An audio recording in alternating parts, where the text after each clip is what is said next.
Jonathan Lee Riches investigates. We are going to talk about 37-year-old Rachel Morin. The Hartford County Sheriff's Office gave a press conference out of Maryland, and I'm going to share this press conference with all of you, and then we will further discuss. Check it out. Good evening, everyone. Thanks for coming up this evening. There's days I absolutely love being the Sheriff of Hartford County. This is not one of those days. We're here to follow up on what I think our entire community knows, sadly, what is a homicide along the Mom Pa Trail here just outside the town limits here in Bel Air that happened sometime early this morning or today. But at approximately 11:23 last evening, our deputies responded to a report of a missing person. It was reported by the individual's boyfriend that Rachel Morin, who's age 37, had headed out from her home on Old Emerton Road around 6 p.m. to go to the Mom Pa Trail. Once she had not returned as and when expected, the family was obviously concerned. Initial information from the boyfriend, again the caller who reported her missing, indicated her car was at the lot at the trailhead here on William Street, behind like where Independent Brewery is, the people that are familiar with Bel Air. The car was there, but she was not. During the initial search, again, deputies did locate her vehicle at the William Street entrance. The vehicle, during the investigation, was towed to our CID building up in Forest Hill, where it will be processed for any and all evidence. At that time, last evening, an extensive search of the trail and surrounding area followed. A notice to the public was put out by this office, by our Office of Media Communications. That has had over 11,000 shares, and I'm going to touch on it a little here, but always thankful to our citizens here in Hartford County who assist us in solving so many crimes by sharing information as good as. That's more the good side of social media. The bad side is there's also been a lot of false or early information shared that we don't want to see. We don't see false news out there. We also don't want to see information getting out before family members are informed that it could jeopardize the case. So we always, along with thanking the public, ask the public to be careful in what they share in their comments to make sure it's factual and based on information that we have put out here from the Sheriff's Office. While it was all of our hope, certainly mine and everyone standing up here with me and the men and women of our office and all of our citizens, that Rachel would be found safe, at about 1:07 p.m., a citizen called 911 to report a female's body had been located off the trail. At that time, it was obvious that this person was deceased. The investigation went from a missing person investigation to a homicide investigation. While we firmly believe this is the body of Rachel Morin, that final determination, that final say belongs with the medical examiner, and that has not happened yet. And that's one of the things that's being shared out there on social media, that in fact it's factual, which I will admit here standing at the podium that that's the way this is going to go. But again, we have to let the process do what it's supposed to do. We understand this homicide causes a lot of concern for us, our partners in the allied law enforcement agencies, and the safety of our citizens. The trail is one of our major Parks and Recs assets that runs through a lot of parts of the different through Hartford County, and we understand that this is going to cause a lot of concern.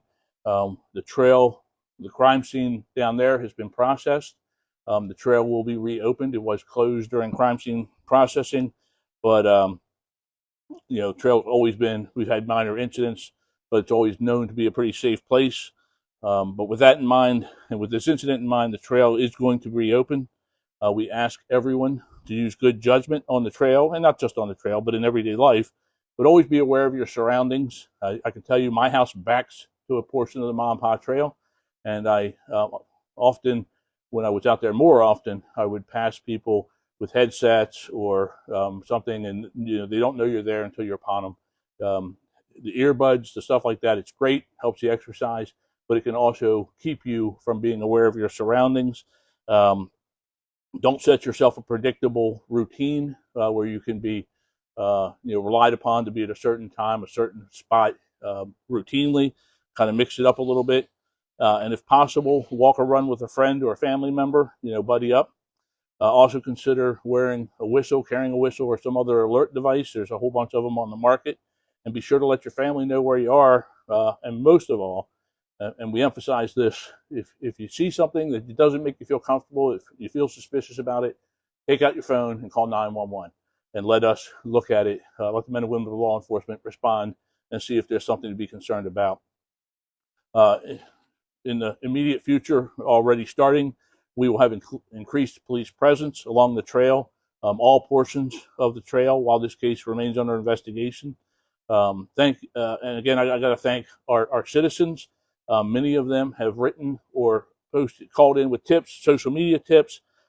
Each one of those tips is and has been or will be followed up on.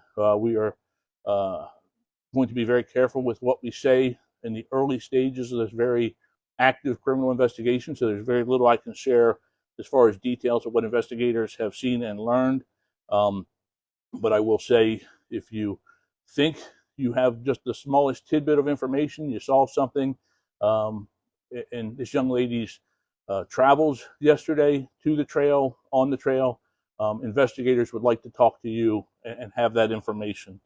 Again, I continue to be proud of our Harford County citizens, the way this community comes together in terrible times, and this is one of those. Many people didn't know Rachel, but they stopped their day and they conducted their own, and it was one of those citizens who actually found the deceased body. It was a volunteer who stepped up to come out because of the what they'd seen on social media. I have to say thank you to our partners, the Bel Air Police Department. Of course, that's where the trailhead here is, off of Williams Street. Allied agencies, Natural Resources Police were up here assisting with our search. State Highway Administration, Chesapeake Search and Rescue. And I know I'm going to miss some, but so many of our great community partners who assist us in this event, but are always there for us in the times of need. And I know Christy talked about it. We actually had two different areas where we were running active police operations today. The other one down closer to the Festival Shopping Center, actually across from Bel Air Parkway South. We had our command vehicle there for a big portion of today. People thought these two incidents were related. That is also a missing person that we will be sharing on our social media shortly after this press conference concludes. In that one, it is not related to the homicide on the trail. But we are still looking for a 58-year-old critically missing woman from Saturday afternoon. Information, again, will be posted on our page after this press conference. Her name is Karen Elliott, again, 58 years old. She was last seen at her residence on Saturday around 2 p.m. After 2 p.m. She was last seen wearing a green shirt and blue jeans and heading into the wooded area behind Cypress Drive, which is, again, off Tollgate in the area of Bel Air Parkway South. This afternoon, a robocall went out to that immediate area, and a 2-day search for her has been concluded. We believe that there is no danger to the community as a result of that case. Anyone with information about Miss Elliott is asked to contact the Southern Precinct at 410-612-1717. And again, it's important to note these two cases are completely unrelated, but because of the close timing on our pages, people are already asking questions of the police activity, whether the two incidents are related. They are not. We do not believe there's any danger to the community again, and we do believe the missing person does pose a threat to herself. So we would like to find Miss Elliott and hopefully find her safe and sound. With that, and again, with the caution that there's very, very little I'm going to be able to share, I will take what questions I can. For any reason, you targeted, you're giving reminders to the community to be safe. Is there a danger to the community right now? I think the big question is the suspect. Sure. We hate having homicides, and thankfully we don't have too much violent crime here in Harford County. That's the way all of us in the front of the room prefer it, and our citizens prefer it. But when we have one, I prefer it when I can stand here and tell you that the suspect has been arrested or that it's a targeted crime. I can't tell you that in this case. So right now, detectives continue to work the case as aggressively as they possibly can, and we will leave no stone unturned. And I hope that changes in the coming hours. But at this point in time, there is not a suspect, or can I put the comment out there that says we don't believe there's a threat to the community? I can't do it. Sheriff, you mentioned a homicide. I know it's early in the investigation, but what made you make that determination? Homicide. There's indicators that our detectives have no doubt, and I'm not going to go into what physically they observed at the scene, but the investigators believe, and yeah, sadly it's a homicide case. Sure. The initial post that we had was saying that she was reported missing at 11 p.m. Said months ago that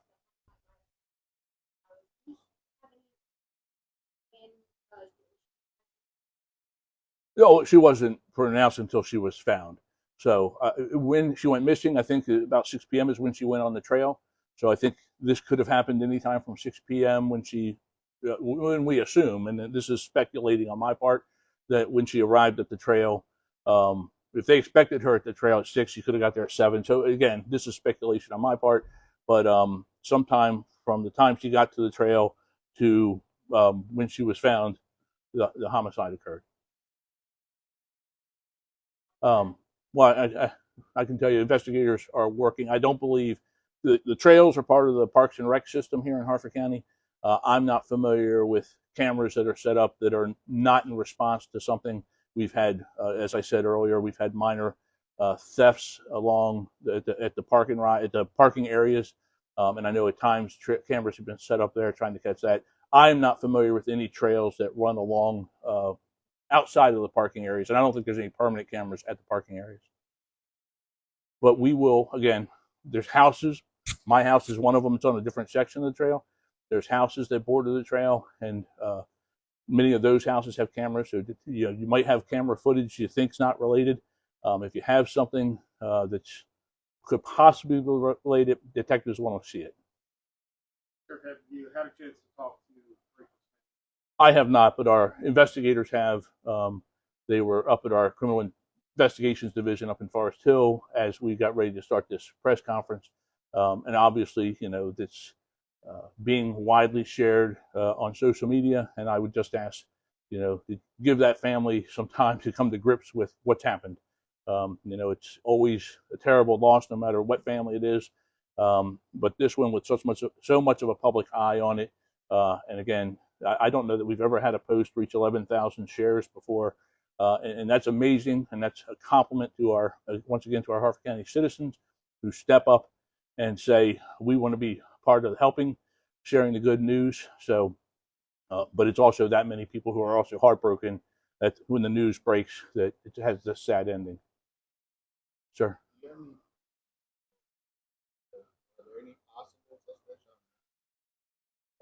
Right now, there's nobody that I would put and say that we have this person is a possible suspect.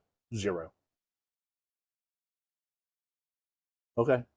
Thank you all again for waiting on us and for your time this evening. And hopefully I'll have better news to share as the investigation progresses forward. Thanks. Yep, thanks.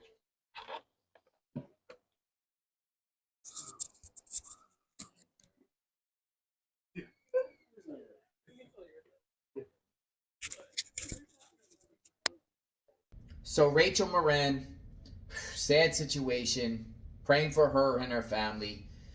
She went to the trail. It's called the Maupassant Trail, Bel Air, Maryland. Her car was found there at the front entrance of the trail, and today her body was found. Homicide, premeditated, most likely. What's going on here? Do we have a killer on the loose? Who's involved here? Spouse? I know that she was in relationship with a gentleman, 27 years old. Yeah, I'm not going to say his name at this point, but it seems like he is grieving himself. He left some Facebook messages. I put it out on my Twitter account at JLR Investigates. Go check it out. Or do we have a bad actor on the loose, or actors on the loose in Bel Air, Maryland? The police, the sheriff there was saying about, stay vigilant when you go on these trails. Have a whistle with you. Go in pairs. Try not to have your headphones on so loud so you can hear and be aware of your surroundings. Change your habits. Don't do the same routine all the time. You're supposed to, people go out to trails just want to enjoy themselves, exercise, get some fresh air, meditate, think, soul searching, and this is bad. This is bad. Anyone being victimized on a trail inside the park, and that's probably most likely where this happened. So I'll keep you updated on this case. 37 years old, rest in peace. Subscribe to my channel, hit the notification button. When more information comes out on this case, I will share with all of you. Stay tuned.